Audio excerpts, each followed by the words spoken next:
Dignity. It's not a word we hear at work as much maybe as we should.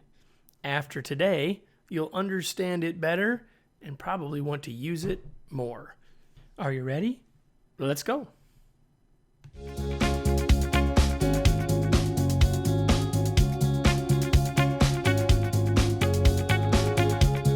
Welcome to the Remarkable Leadership Podcast. We are here each week to talk about leadership, teamwork, organizational culture, and human potential with experts from every walk of life.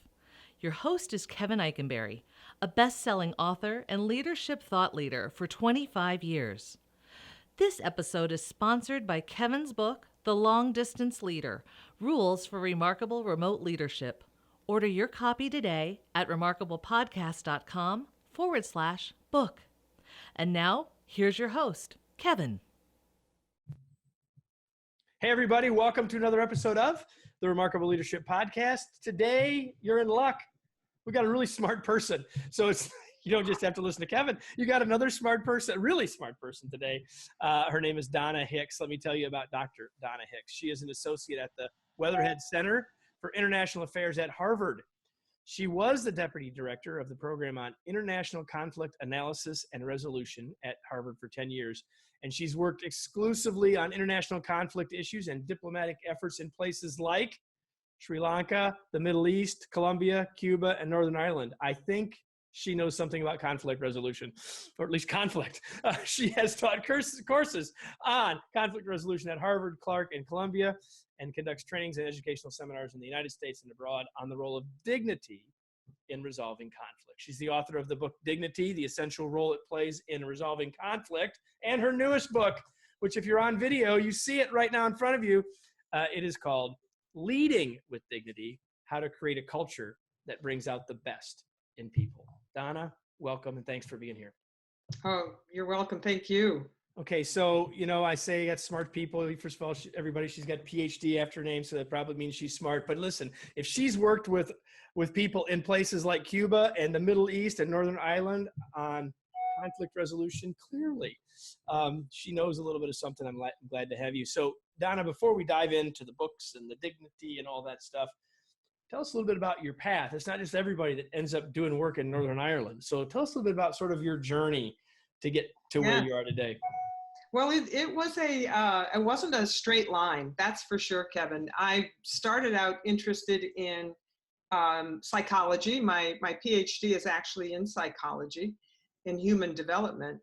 And so at some point in graduate school, I got very interested in the psychology of conflict. And I started taking courses in international relations, a lot actually. I almost got a double major by the end of my time taking coursework. And what I was really interested in is why do people resort to killing each other in order to resolve conflict? I mean, it just felt so extreme to me that we humans are capable of such crazy behavior. Anyway, so that's what started it. And there weren't very many people at the time who were interested in the psychology of conflict, especially in international conflicts. And so when I finished my PhD, I went out to Harvard to do a postdoctoral fellowship with a guy who was renowned. He was one of the very few people, Professor Herbert Kellman, who was doing this kind of work, trying to get underneath in the heads of people why they would do this. And so I did a 2-year postdoc, and then he hired me to be his deputy director. And then, one thing leads to the next, and there I am in the middle of a negotiating table in, Israel and Palestine. And it was really quite a amazing opportunity. Oh, I'm sure it was. Thanks for giving us a little bit of a context there. The first book is about dignity and resolving conflict very specifically. We're going to talk more about conflict before we're done. But so you've written 2 books about dignity.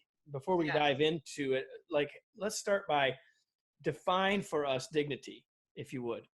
So we're all in the same place. I'm going to do that also by sharing with you a story about the way I came to the definition of dignity. I was sitting at these negotiating tables, and it didn't matter where I was, the Middle East, Sri Lanka, Cambodia, Cuba, North America, South America. There was always another conversation taking place at the table. But this conversation had no words. And this nonverbal conversation that these parties were engaged in was highly emotional. And it was like a emotional tsunami often that would run through the discussions. And by the way, we had the best and brightest people in these communities. These were really well educated, well motivated, and yet they couldn't seem to get a grasp on these emotional outbursts that took place. So, very long story short, Kevin, I realized that we were having the wrong conversation at these tables, that we needed first to be having a conversation about these upheavals, these emotional reactions that were going on, because nobody paid attention to it. We didn't.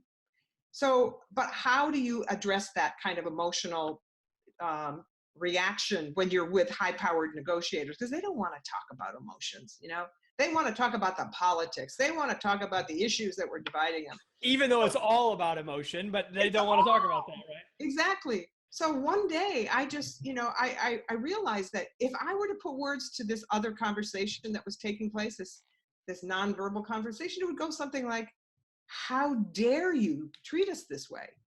Don't you see we're human beings?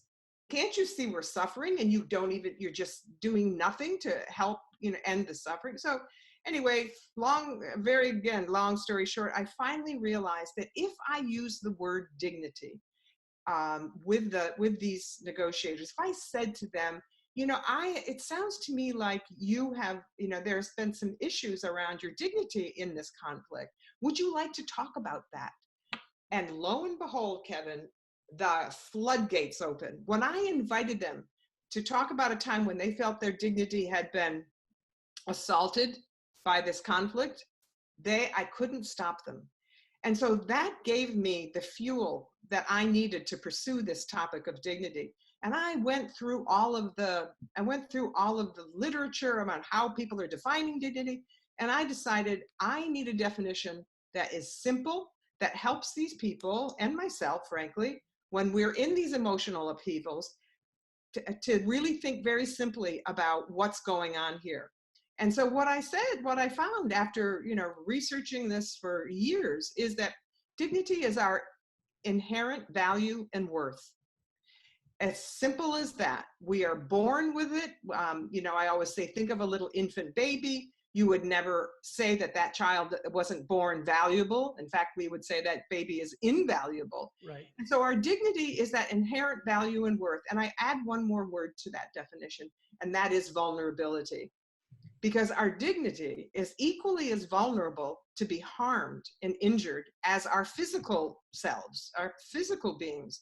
So people really resonate to the idea that, yeah, my dignity is, it's really part of who I am. I got it at birth. It came with the first breath, and okay, and it's vulnerable. So I have to take care of it. So this is the definition. Very simple. Our inherent value, worth, and vulnerability. Okay, cool. So I'm setting you up with my next question because I know the answer, but no one else, that they haven't read it, so they don't know the answer. Okay. So, a lot of people are probably, whether they were thinking about it as they started to listen or not, they're probably connecting, or they may be connecting the words dignity and respect. Yeah. See, I told you I was setting you up. So, yeah. but I think it's really important because so often, in the workplace and with our clients, we hear, well, they don't respect me. Bosses are saying they don't respect me. I get promoted and we were peers and now you don't respect me. I'm your boss. I mean, I don't go on and on. Talk about, you told us that dignity is inherent value and worth, and there's vulnerability attached. Tell us about how that's connected and not to respect. I think they're two different things. And I discovered this in my work with international conflicts, because people would say, just like you were saying about in the workplace, I don't get respected. And they would say things like, we demand respect. And I'm thinking, no, you don't want to use that word respect. Yeah, it's not going to help you first. It's not going to help you. After I demand your respect, it doesn't ever help, right? No. So I would, in my mind, I would work with them and I say, look, what you're really talking about is that you want to be treated with dignity.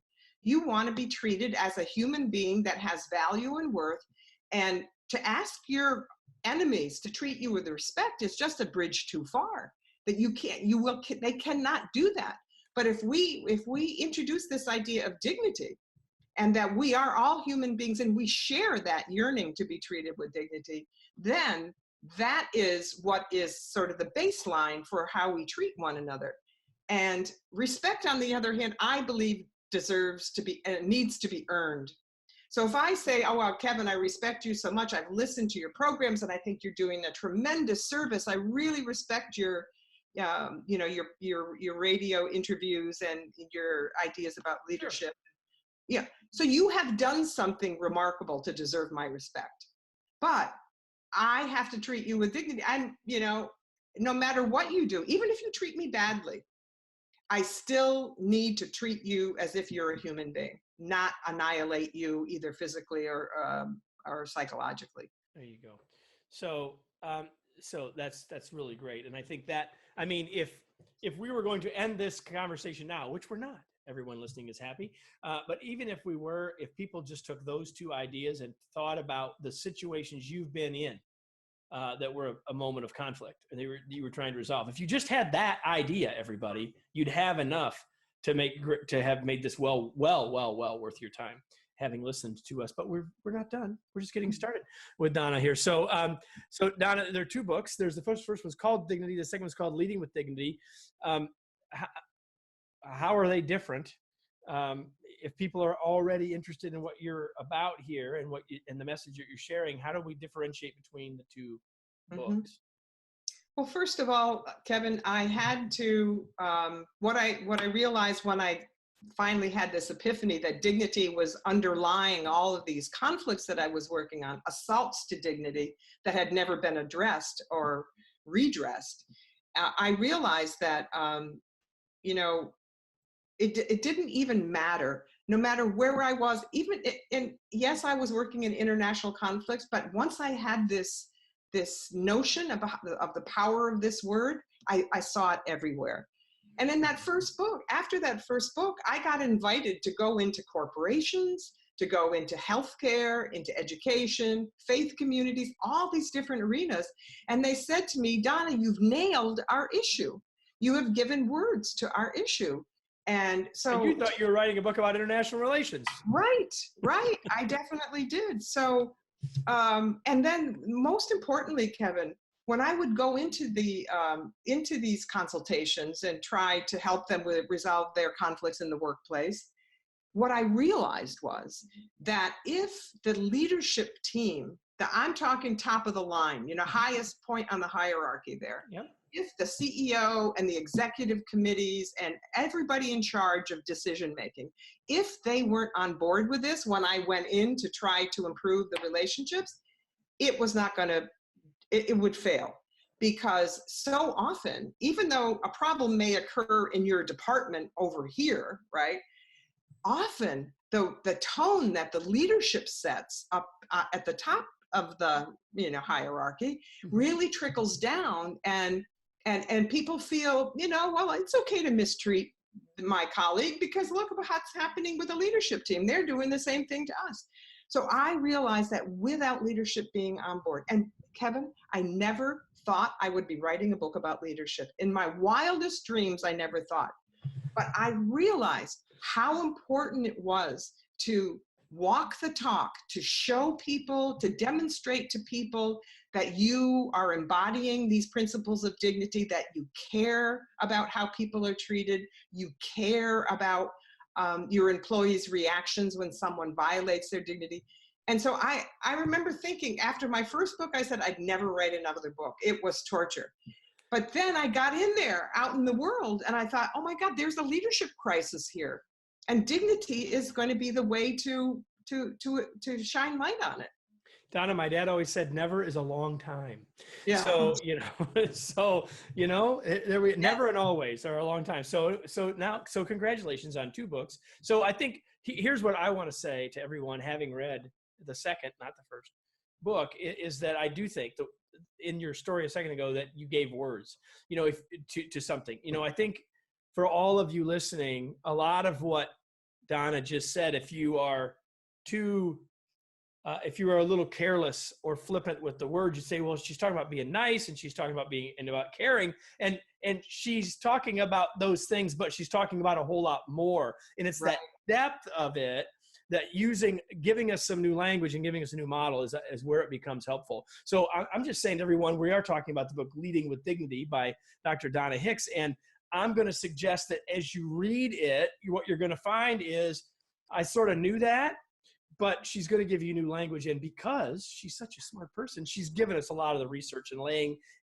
a lot of that in there. You can see some of my notes. If you're watching, you can see some of the places where I've already put notes. We're going to come to some of those in a minute. But okay, people are still listening, Donna. So the book is called Leading with Dignity. So can you give us a sense of what do we need to do, whether we're at the CEO level or whether we're leading a frontline team? I understand that we may not be able to optimize that without the top level, but that doesn't absolve us, right? As a middle manager, or as a front level leader, or as an individual contributor of doing this. How do we lead? In short, how do we lead with dignity? Well, you're absolutely right. Everybody is responsible for creating a culture of dignity. I focus on leadership because it is the power that leaders have to set the tone in an organization is just extraordinary. Even without saying words, they have great power. So everybody is responsible. You're absolutely right. But here's the thing that I think if I were to say there are one or two things that I want to be sure people walk away from this interview understanding. And that is, even though we were all born with dignity, we're not born knowing how to act like it. So what I've discovered is that especially even good people, wonderful people, if they haven't been exposed to this dignity, what I call dignity consciousness, if they're not aware of how vulnerable we all are to being treated badly, and how awful that feels to have our dignity violated. This dignity education, I call it dignity education, and when I go into an organization, I call it dignity leadership training. And everybody gets the training, not just the CEO, but everybody gets this training, because it's something that we need you said it earlier, we need a shared language. And this language of dignity is a language that I interviewed people from all over the world to make this a very practical vocabulary, practical language. People from Asia, Africa, North America, all over, they had the same reaction when I would ask them about dignity and ways in which they wanted their dignity to be honored. Didn't matter where I was, everybody wants the same thing. So it feels terrible. And unless we have this knowledge, this dignity knowledge, we are going to end up in conflicts, and we're going to have divorces, and our workplaces are going to be toxic, and all of these horrible things. When I interview people, often they say to me in workplaces, they say, I dread coming into work sometimes because the environment is so, now, and with my language, they say so dignity violating that I just have to keep my head down and say, you got to suck it up, because that's part of the job description. Well, you used a word a second ago that's not in the vocabulary you're using, but it's a word that gets used a lot, and that's toxic. And I think if you're in so respond to this. If I'm in a toxic workplace, chances are there's not anything close to a dignity consciousness. Fair? Absolutely. Yeah, that's what I found in my research. I found that. And again, here's the thing that just baffles me, because I interview all kinds of people. I certainly start with the leadership team, and I interview everybody at every rung of the hierarchy.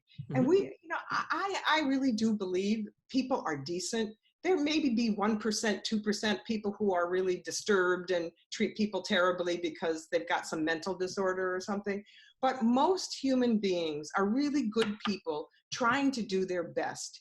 But without this language, without this understanding of how to be in relationship with other people and to bring out the best in them and the best in you, without this knowledge, it's like throwing somebody into into a car in a foreign land and saying, okay, no GPS, you just got to figure out where you're going here.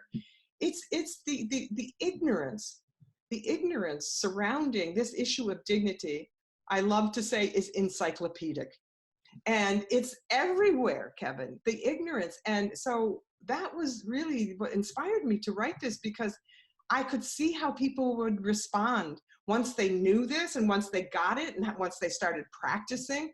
And, you know, it's a joyful experience once you figure out, okay, now I get it. Now I see how, you know, I can really improve my relationships. It's wonderful. Awesome. So there's a couple of ideas in the book that I wanted to talk about briefly.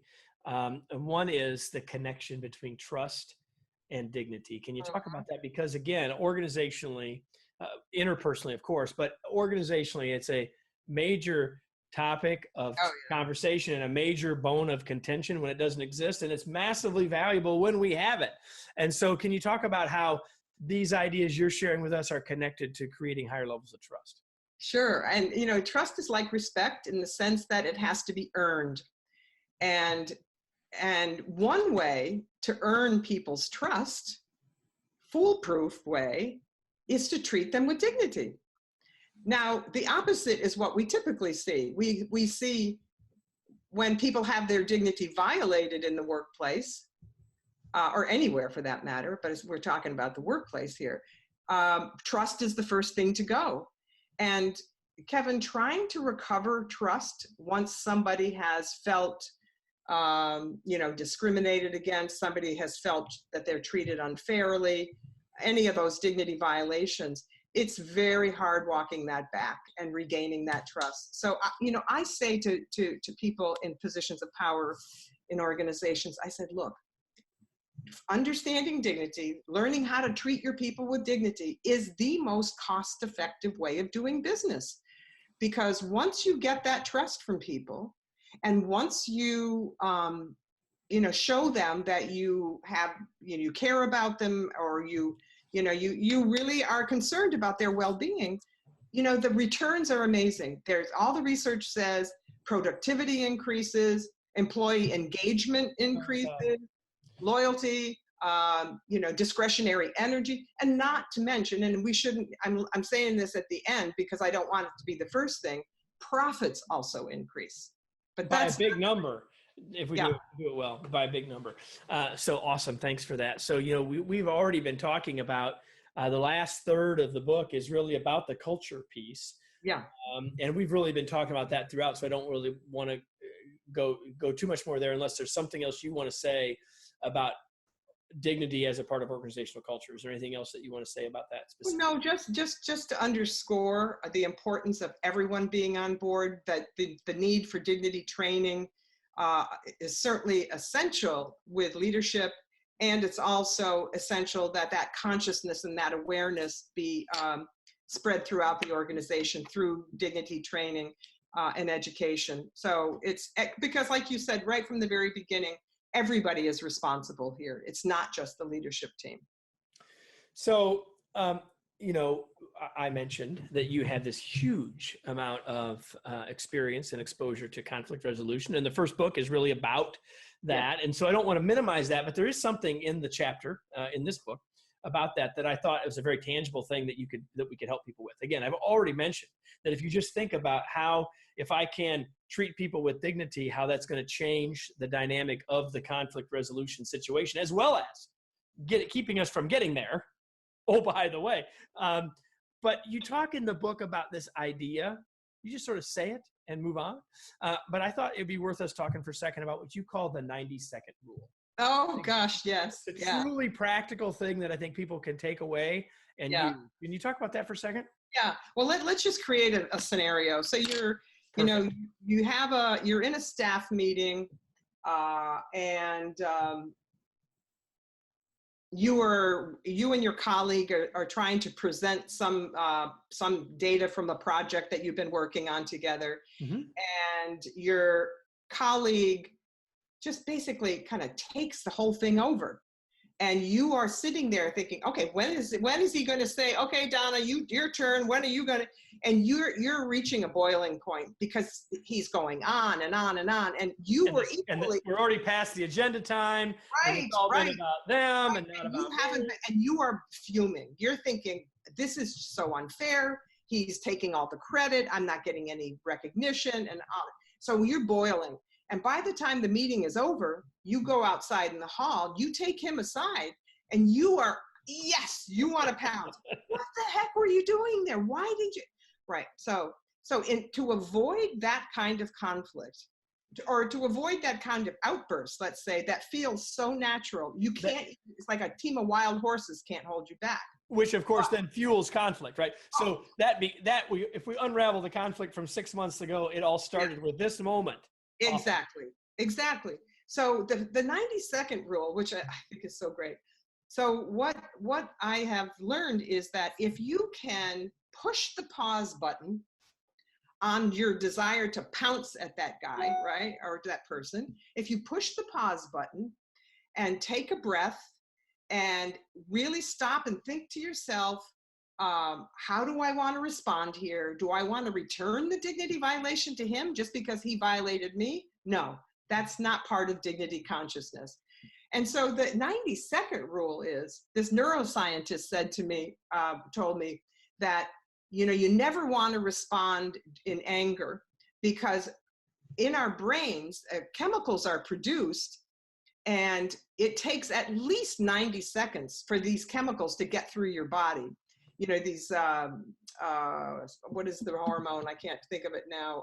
It's the stress hormone. Mm-hmm. But in any case, you want to wait so that you're not responding from that instinctive fight instinct, but you're really going to gather yourself together and decide how you want to how you want to treat this person. So that's the 90-second rule. And the funny thing is, though, Kevin, when I always say, when I teach this, when I give these seminars, I say 90 seconds, I need 90 days, 90 seconds is just a flash. I need much longer time than that to let go of my anger. Yeah, but it's an awfully good start. And, and everyone, here's the thing, everyone listening knows that's right. Yeah. Right? And we've all succumbed to that, but we've all been the third party watching it, saying, if they just wait, take a breath, and then it doesn't happen. And to go back, not only does it cause a problem in the short term, but as I said a minute ago, it's often what's underneath all of the stuff that comes after it, and the downward spiral of the relationship and the lack of dignity shown in both directions. Absolutely. And I've been in lots of situations, and you more than me, where when we unravel it all starts there. Yeah, it all starts there. With someone making a different choice, and maybe the rest of stuff never happened. Yep. Listen, we're going to shift gears, everybody. We're going to go to the next section of our show that we call the Fast Break. And this is brought to you by our new book, The Long Distance Leader. You can learn more about being a more effective leader of remote teams by going to longdistanceleaderbook.com. So here we go, Donna. I've got 3 words for you. Our Fast Break is, I've got 3 ideas for you. I just want you to share your first thoughts. I mean, it can be a simple word. It could be it doesn't have to be word association, but it's just like whatever your thoughts are about these ideas. Are you ready? Ready. All right. The first one is accountability. Essential for leading with dignity. Okay. Very related to responsibility, which is a chapter in the book, right? Sure. So the next one is leadership development. Leadership development. Well, I think, I don't think leaders were born. I think we learn how to be a good leader. And I think there's, we have this notion that leaders are, like born kings and whatever. And it's just nonsense. We need an education about leadership just as much as we need education about medicine or law or any other professional endeavor. And the last one is transparency. Oh, I don't know where we'd be in leading with dignity if there weren't transparency, because it's, it's like vulnerability. I think of vulnerability when I think of transparency. How vulnerable are you going to make yourself and show your people that you really are willing to take a risk? And especially, let's say you make a mistake, right? You make a mistake. How transparent am I going to be? Am I going to own up to it, or am I going to do face-saving behaviors and lie and cover up? Critical. to leading with dignity. Agreed. Leading successfully, not just with dignity, but in general, right? So fantastic. So, all right. So we've got Donna here. She's been to Cambodia and she's been all over the freaking world teaching people and helping people with conflict. And she's writing books, even though she said she wasn't going to write another one. And she's teaching all over, doing all this work. So Donna, when you're not doing all this great stuff, what are you doing for fun? Well, at this very moment, I am sitting in a house on the coast of Maine, and my husband and I are engaging in this wonderful landscaping project on a house that we're building, and I just love it. I just love doing it. I love getting my hands dirty. I mean, I love it. And so we sail here, we hike and take walks and read. I love to read. Hey, that's my next question. Okay. What is something that you're reading now or you've read recently that you might want to share with everybody else? Sure. I'm reading a book right now called The Triumph of Experience by George Valiant. And he is a Harvard psychiatrist. I think he's probably now about 80 years old.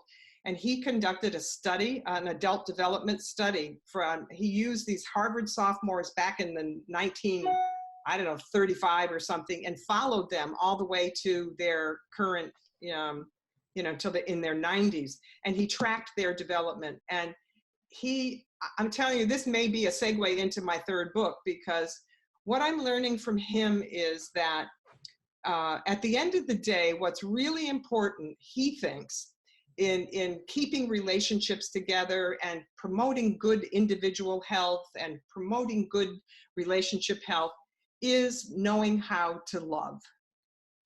And, I end this second book by saying that what I realized after all these years doing this work on conflict, that it really isn't conflict that I'm interested in.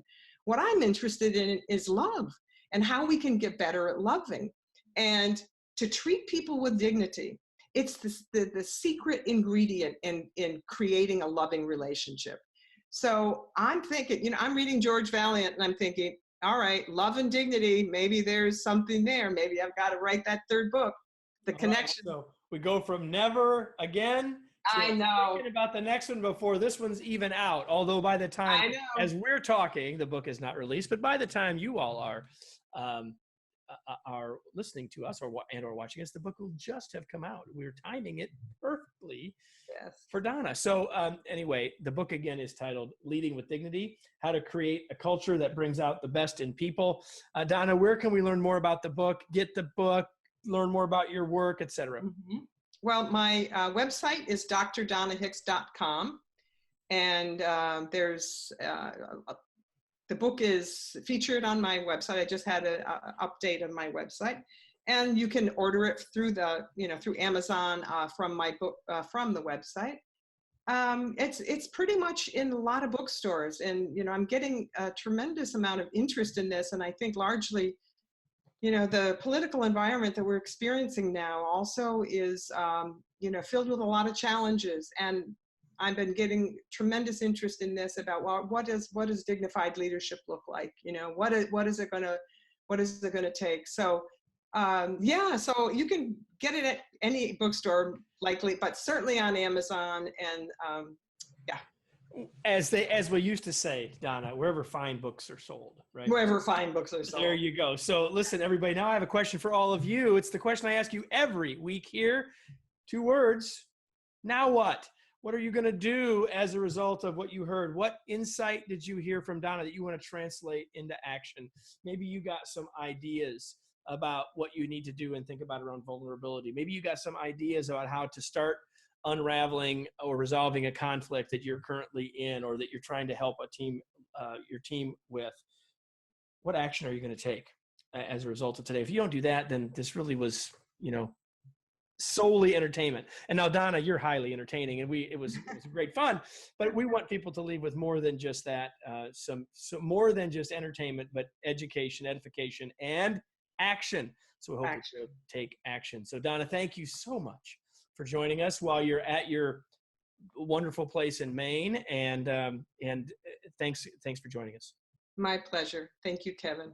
And so when the next book, you've heard it here first, everybody, Love and Dignity. When that comes out, Don, I want to make sure that we get you back on the show again when that time comes. Listen, everybody, thanks as always for being here. We're here every week. And if you come back again next week, we'll have another great episode, another interesting and highly valuable person to join us. So I hope you'll do that every week right here on the Remarkable Leadership Podcast.